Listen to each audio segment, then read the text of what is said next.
आप अंदर बैठेंगे तो ही मैं बोलूंगा। बैठ जाओ अंदर। आसपास में जो भी हो वो पानी पी रहे हैं तो आप लोग भी आ जाओ, कुछ साथी पानी पिलाओ। वो बाइक पर बैठे हो भाई लोग, आप गांव से बाहर हो क्या?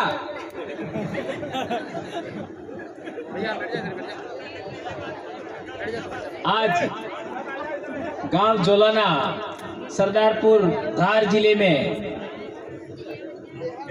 आदिवासी समाज के महापुरुष,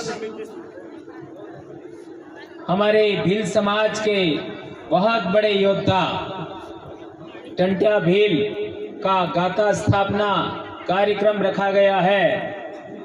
उसमें पधारे हमारे सामाजिक संघर्ष के साथी और पिछले कई सालों से समाज को वैचारिक रूप से एक करने के लिए और समाज का सांस्कृतिक शुद्धिकरण करने के लिए जो प्रयास कर रहे हैं, उन लोगों को शासन प्रशासन के द्वारा परेशान भी किया जाता है, हम सब जानते हैं। और पिछले 2 साल में तो कुछ हद सी हो गई है। हमारे जयस के बहुत सारे कार्यकर्ताओं को जिला बदर किया गया, जेल भेजा गया, FIR हुई, न जाने क्या क्या, आप सब जानते हैं। मैं उन तमाम योद्धाओं को, चाहे हमारी बहनें हो, चाहे हमारे भाई हो, चाहे वो किसी भी जिले के हो, मैं उनको आज का मेरा जो स्पीच है वो उनको समर्पित करता हूं। और दूसरी बात, आज हमारे देश में दिल्ली में जो पहलवान बेटियां और बेटे, हमारे भाई बहन, चाहे वो समाज अलग हो सकता है, लेकिन वो अपने मान सम्मान इज्जत के लिए महिला पहलवान बैठे हुए हैं। उनके साथ जो दिल्ली में आज व्यवहार हुआ, उसको भी मैं आज के दिन मेरा अपना स्पीच है वो समर्पित करना चाहूंगा। हम लोग रास्ते में आ रहे थे, वीडियो देखे तो हमको एहसास हो गया कि देश भर में आदिवासियों के साथ जो व्यवहार होता है, अब वह व्यवहार दूसरे कबीलाई लोगों के साथ भी होने लगा है। जाट समाज कितना ताकतवर है, कितना शक्तिशाली है, कितना जागरूक है, कितना पढ़ा लिखा है। उस समाज के बच्चे सेना में भी हैं और आपका पहलवानी भी करते, उनके साथ भी किस तरीके का व्यवहार हो रहा है, ये हम सब लोगों ने देखा। दोस्तों, देश में अब लोकतंत्र को बचाने की जरूरत है, संविधान को बचाने की जरूरत है। इसलिए हमारे देश के अंदर जो आज का जो शासक वर्ग है, उस शासक वर्ग की कितनी पार्टियां हैं, ये भी लोगों को तो पता नहीं है। मैं आज के मध्य प्रदेश के तमाम आदिवासियों भाइयों को, तमाम SC भाइयों को, तमाम OBC भाइयों को और माइनॉरिटी के भाइयों को भी मैं आह्वान करता हूं कि इस देश में जो शासक वर्ग है वो कौन है, ये पहचान लीजिए।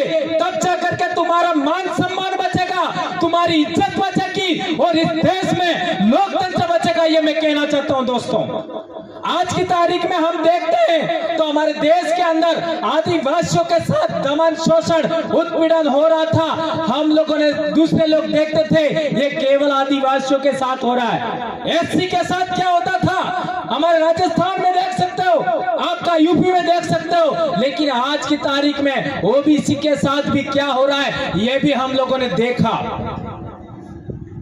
आप लोगों ने ये सब देखा तो आत्मविश्लेषण भी करना चाहिए।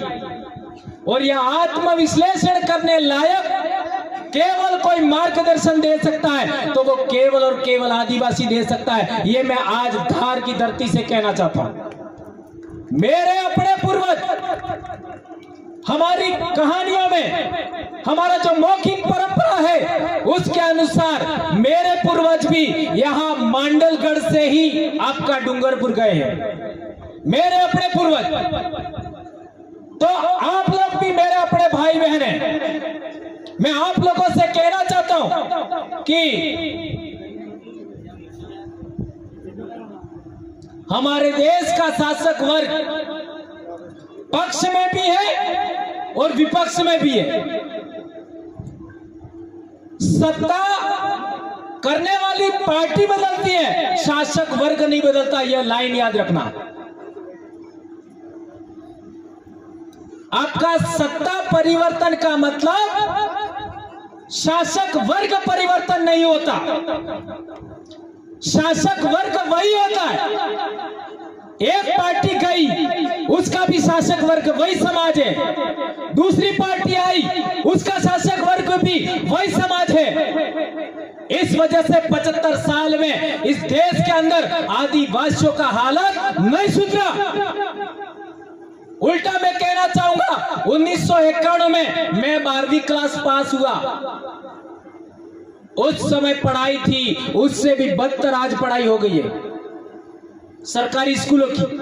क्या ये बात सही है, क्या गलत है? ये बात हमें समझना पड़ेगा। उस समय हमारे लोग किसी भी अन्य समाज के गुलाम नहीं होते थे। आज देख लो, गांव गांव, परिवार परिवार, हर एक गांव में उनके तलवे चाटने वाले लोग मिल जाएंगे। ये बात हमें समझनी पड़ेगी। इसलिए मैं अपनी बात शुरू करने से पहले आपको कहना चाहता हूं कि आपको एक नागनाथ है, एक सांपनाथ है। नहीं समझ में आया? जिसको हमारे राजस्थान के लोग कहते हैं कमल कांग्रेस। उनके झांसे में जो भी सामाजिक कार्यकर्ता अभी इस साल में आएंगे, उनको कभी भी सामाजिक मंच पर मत बिठाना, ये कहना चाहता हूं। उनके झांसे में ये पक्षापक्षी, आज की तारीख में हमें टिकट के लिए लड़ने की जरूरत नहीं है। हमें चुनाव लड़ने के लिए समाज को धोखे में रखने की जरूरत नहीं है। आज की तारीख में हमारे समाज को बचाने का समय है। हमारे समाज के जल जंगल जमीन आरक्षण और आपका संस्कृति के बचाने का समय है। इस समय ये लोग टिकट खेल रहे हैं। शर्म आनी चाहिए।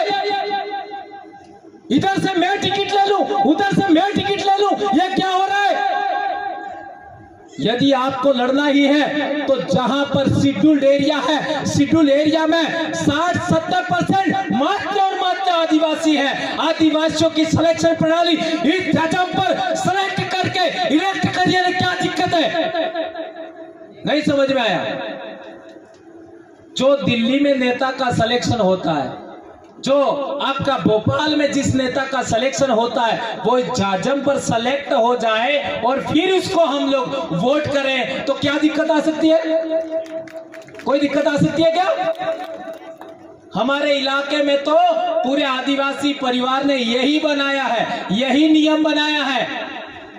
एक कंस्टिट्यूएंसी में 500 लोग मिल करके अपना जनप्रतिनिधि कौन होगा उसका सिलेक्शन करेंगे और यही 500 लोग प्रचार भी करेंगे और आपका जिता के बेच भी देंगे।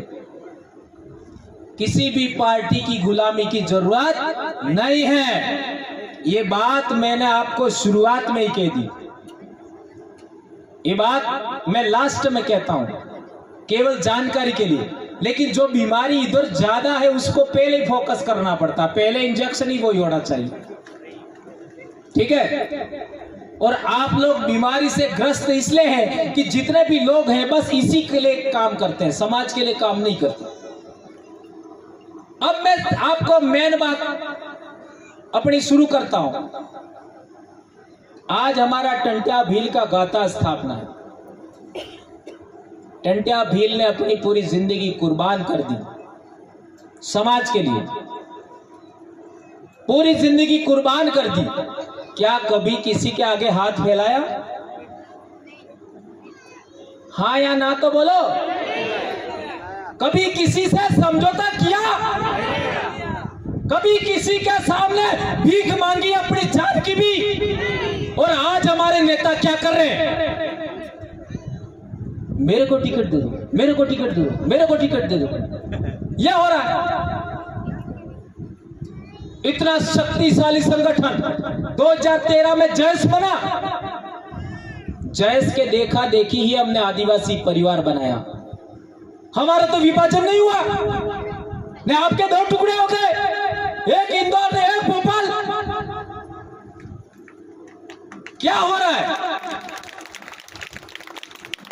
चलो जो होना था हो गया, दो जगह मना लिया, दो जगह सफल हो गया, कोई दिक्कत नहीं है। मैं ये नहीं कहना चाहता कि ये गलत थे, मैं ये नहीं कहना चाहता वो गलत थे, लेकिन हम लोगों को समाज के लिए अभी भी वक्त है, अभी भी वक्त है। यदि आप आदिवासी समाज के बच्चे हो, आदिवासी समाज के लिए काम करना चाहते हो, तो अभी भी एक जाजम पर आ जाइए, ये बात मैं कहना चाहता हूं। क्या यह बात आप लोग इस बात का समर्थन करते हैं? कौन कौन करते हैं? जरा हाथ ऊंचा करो जरा। ये बात सभी नेताओं तक, सभी सामाजिक कार्यकर्ताओं तक पहुंचनी चाहिए। समाज चाहता है कि सभी सामाजिक कार्यकर्ता एक जाजम पर बैठे, एक साथ चले। हमारे उधर हमने एक नियम बनाया। क्या नियम बनाया? मान लो दो सामाजिक कार्यकर्ता एक दूसरे को बोल नहीं रहे या एक दूसरे से अनबन है, तो कोई बात नहीं, इस टेंट के नीचे और जाजम पर एक जगह बैठना है। नहीं बोले क्या फर्क पड़ता है? मेरे जैसा आदमी, मैं भी नौकरी करता हूं सरकार की, मेरे घरवाले भी सरकार की नौकरी करती है। हमारे दोनों के बीच में भी झगड़े हो जाते हैं तो 7-8 दिन हम भी नहीं बोलते, लड़ते नहीं, हाँ बोलते नहीं, फिर धीरे धीरे थोड़ा थोड़ा करीब हो जाते हैं, फिर बोलते हैं, जैसा आपके इधर भी होता होगा। इसी से मैंने सबक सीखा कि नहीं बोले कोई बात नहीं, एक जाजम पर बैठेंगे तो धीरे धीरे समझौता हो जाता है। अब ये जाजम पर बैठ नहीं रहे, तो जो लोग जाजम पर नहीं बैठ रहे इसलिए समाज के दो टुकड़े करना चाहते हैं, ये बात साबित होती है। इसलिए मैं कहना चाहता हूं अभी भी समय है, हमें बैठना चाहिए। टंट्या भील का ही एक दूसरा उदाहरण। टंट्या भील ने न तो किसी से समझौता किया, न किसी के आगे अपनी जान की भीख मांगी, ना ही अपने स्वाभिमान से समझौता किया। सेकंड बात, अपने स्वाभिमान से कोई समझौता नहीं किया। और यदि आपको लड़ना ही है तो खुद का ही संगठन बना दो, खुद का ही रजिस्ट्रेशन कर दो, या किसी एससी का संगठन का आपका टिकट ले लो, या फिर एक ओबीसी के संगठन का टिकट ले लो। क्या दिक्कत है? यह भी कह देना चाहता हूं मैं। क्यों कहना चाहता हूं? ये इसलिए कहना चाहता हूं, शासक वर्ग बदलना चाहिए तो हमारा हालत सुधर सकती है। शासक वर्ग, जब तक शासक वर्ग नहीं बदलेगा